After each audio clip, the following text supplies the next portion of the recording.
Margaret O'Say has stopped reading. The room is the kind of still that has physical weight.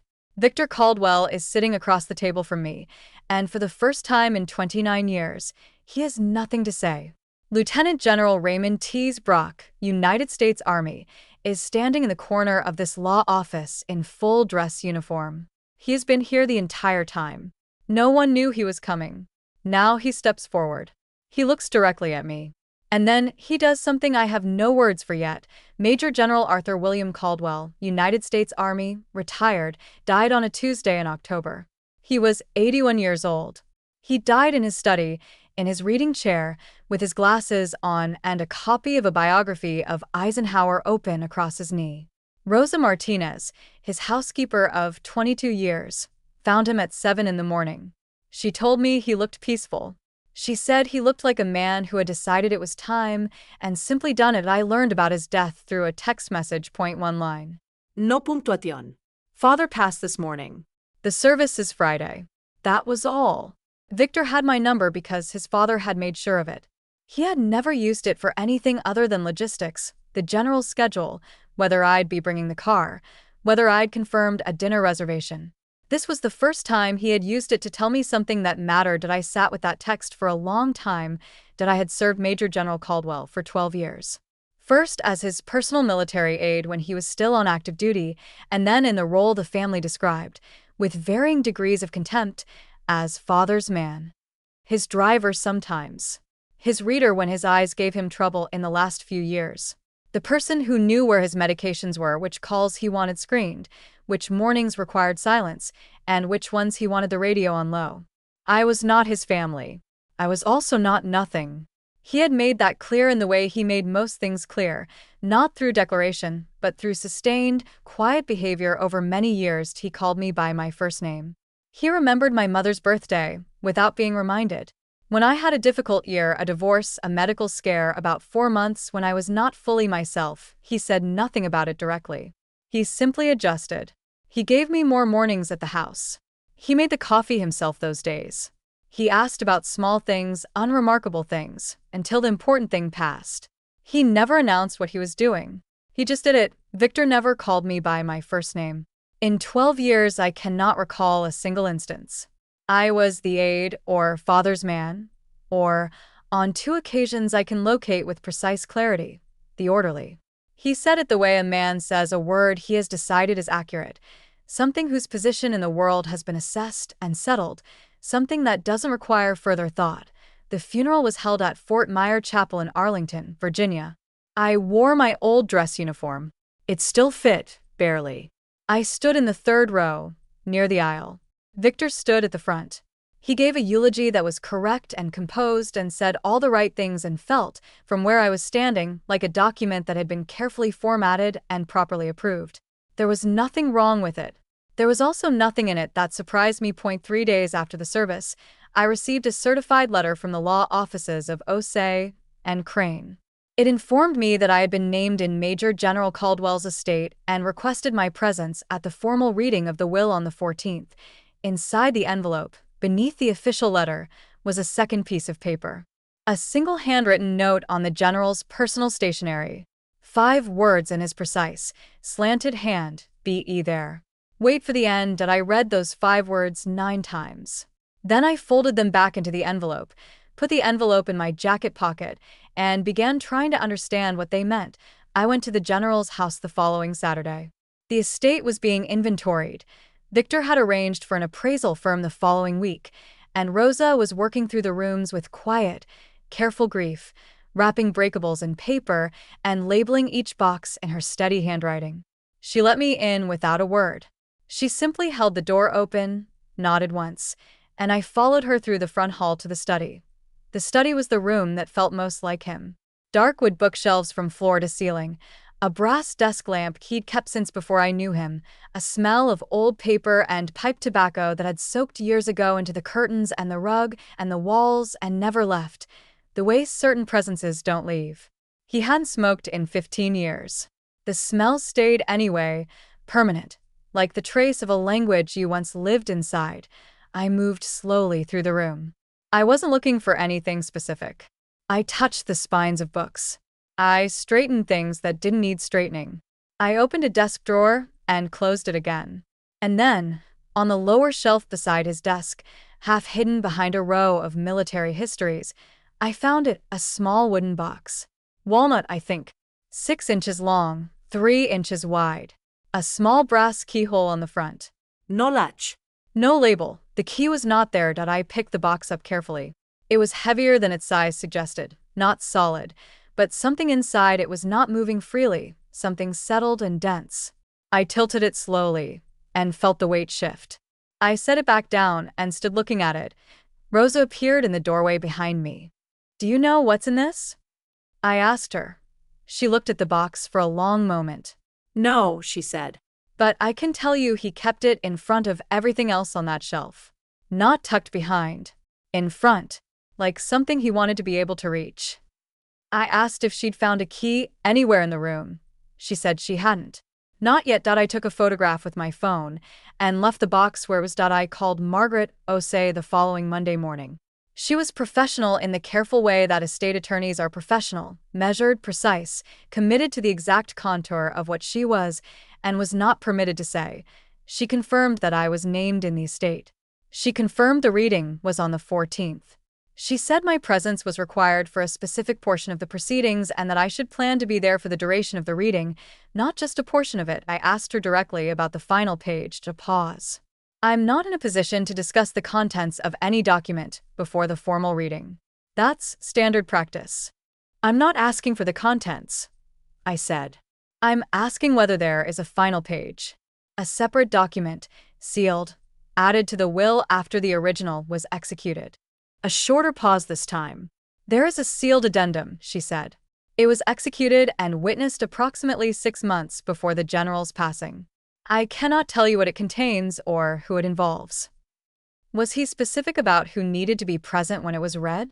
I asked. He was very specific, she said. I asked one more thing. I asked whether Victor had been in contact with her office. Several times, she said. Her voice didn't change, but something in it settled into a particular kind of stillness that told me everything the words hadn't. Is there anything else I can help you with today? There wasn't. But I sat with that conversation for a long time. The general had added something to his will 6 months before he died. Victor had been calling the attorney's office repeatedly and, presumably, not learning anything for his trouble. And the general had written me 5 words on his own stationery. Be there. Wait for the end. He had known exactly what would happen. He had prepared for it. He had planned this the way he planned everything, quietly, precisely, with enough lead time that there would be nothing left to chance. That was the shape of him. He saw what others looked past. The call from Sergeant First Class Thomas Abra, United States Army, retired, came on a Wednesday. I had not spoken to Thomas in 4 years, not since he'd retired and moved back to Georgia. He'd heard about the general's death through the particular kind of network that forms around a career officer, that loose, durable constellation of former aides and staff and subordinates who served someone significant and never entirely stopped being organized around them, even after the rank was gone. There's something I need to tell you, Thomas said, after the condolences were done. His voice was what it had always been, careful, weighted, the voice of a man who counted words before spending them. About a filing. For you, years back. I asked him what he meant. After Kandahar, he said. After the November rotation. 2009, the general submitted a formal citation for you to the Department of the Army. I saw the paperwork. I was still on staff at the time. He filed it and submitted it, and it went up the chain the right way. But you'd already separated from service by then, and the processing got complicated. I always assumed it got lost somewhere. I was quiet. You know what I'm talking about, he said. I knew. I had not thought about November 2009 in a long time. I had made a deliberate choice not to think about it, which is different from forgetting. Some things you set aside not because they're gone, but because turning them over too often serves no one. Did it go through? I asked. The citation? I don't know for certain, he said. That's why I'm calling. I think you should find out before that reading. I thanked him. I sat in the quiet of my apartment for a long time after we hung up point 15 years. The general had filed a citation for me 15 years ago, without telling me, without asking whether I wanted it, without making it a moment between us. He had simply done it. Quietly. The way he did most things that mattered. He saw what others looked past. He always had. The National Personnel Records Center, the federal archive that maintains military service records for veterans, does not move quickly. I submitted the records request on a Thursday and received an automated acknowledgement promising a response within 15 to 30 business days. 9 days later, a packet arrived. Inside was a copy of a DD Form 638, the formal document used to recommend a military decoration, filed on behalf of a named individual by Major General Arthur William Caldwell. The named individual was me. The citation was dated April 14, 2010, and described actions taken during a specific engagement in Kandahar Province on November 7, 2009. The language was military language, restrained, factual, stripped of everything that couldn't be documented, which is a form of writing that is more honest than most people realize because it is not allowed to be anything else. That I will not detail what happened on November 7, 2009. I will say only that 3 men came home because a decision was made under conditions where the right choice and the easy choice were very different things, and that I made the right one, and that no one required me to. I made the choice and did my job and left the service and never spoke about it because the people who were present already knew, and the people who were absent didn't require the information. The general had known. He had witnessed it from a position that made his testimony credible at a level I could never have established for myself. He had filed the citation. He had done it properly, through the correct channels, with the documentation required. The citation had been processed. The decoration had been formally approved by the Army Awards Board in 2011, at the bottom of the packet, a single paragraph from the Record Center. The decoration had been approved. It had never been presented. Reason listed in the file. Recipient could not be located for presentation ceremony. I had never been told the ceremony existed. I had never been told any of it. Victor called on a Friday afternoon, 3 days before the will reading. He had heard. I didn't know from whom. Possibly someone at the appraisal firm, possibly a family member Rosa had spoken to without meaning any harm, that I had been to the house, that I had spent time in the study, that I had been asking questions. His voice on the phone was the controlled version of anger, the kind that believes it is being reasonable and wants credit for the effort. I want to be very direct with you, he said. Whatever sentimental value Father placed on your years of service, and I don't minimize that, he was clearly fond of you. This is a family matter. The estate is being handled by the family. I would appreciate it if you'd limit your involvement to whatever has been formally addressed to you in the will and nothing further. I let him finish. There are things in that house, I said, that belong to your father's history, not just his household inventory. His history is his family's to manage, Victor said. I understand you believe that. I said that was all I said. He took the silence as agreement, thanked me for my understanding in the tone of someone closing a transaction, and ended the call. I held the phone for a moment.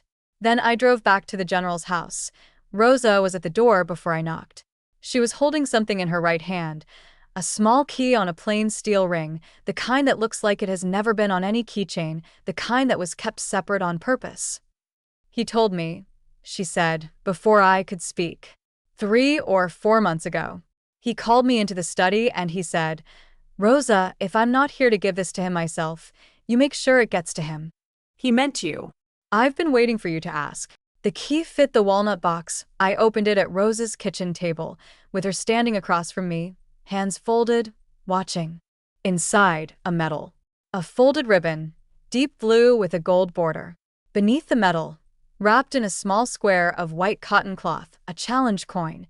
The kind passed between men who have been in the same fire, the kind you don't explain to people who haven't been there. And beneath the coin, at the very bottom of the box, a single folded piece of paper, the general's handwriting. His pen. The way he wrote when he intended every word to land exactly. You never asked for any of this. I know that. You made a choice in the dark and you kept it there because that is the kind of man you are, and I have spent 15 years finding the right way to honor it without embarrassing you. The right way is on the final page. Be in the room. Let it happen. Some people earn their place in silence, but silence doesn't mean it didn't happen. It just means no one was paying attention yet. Arthur I read it twice. I folded it back with the same care he had used folding it. I put the box in my coat and drove home. The reading was in 3 days that I arrived at the offices of Osei and Crane 15 minutes early on the morning of the 14th. The receptionist showed me to a conference room, a long mahogany table, tall windows facing a courtyard where the light came in flat and white, chairs arranged in an order that told you something about the meeting before it began. I took a seat near the far end of the table. The family arrived together. Victor and his wife, the general's younger daughter, Elaine Caldwell Marsh, and her husband, a cousin whose name I didn't catch. They moved into the room and took their seats at the head of the table with the practiced ease of people who have never needed to calculate whether they belong somewhere. Victor glanced at me once when he sat down. It was a brief glance, the kind that registers and dismisses in the same motion. There was one other person in the room. He was sitting in a chair against the far wall, not at the table, not part of the formal arrangement. He wore a dark civilian suit, no tie. But he sat the way men sit who have spent 4 decades holding themselves to a specific standard of posture, the way that kind of bearing gets into the skeleton and stays there long after the uniform comes off. He had not introduced himself to anyone. He was simply present. I did not recognize him yet. Margaret Osei entered at 9 o'clock precisely. She was a tall woman in her 50s with the measured deliberateness of someone who had done this work long enough to know that how a thing is delivered determines whether it is actually received. She set her folder on the table, acknowledged everyone in the room with a single look that was both professional and complete, and began. The bequests proceeded as expected. The family home transferred to a trust divided between Victor and Elaine according to a specified formula. The investment accounts distributed with the percentages explained clearly. The general's military decorations and personal service items bequeathed to the Army Historical Foundation for his long-standing instruction. A scholarship endowment to the Virginia Military Institute. A watch to Victor. A piece of jewelry to Elaine. A letter of appreciation to Rosa Martinez, accompanied by a named financial gift. My name was not mentioned. Not yet. Victor glanced at me a second time. This glance was different. It was shorter and held something that was trying to look like nothing. Then Margaret Osei turned the last page in her folder.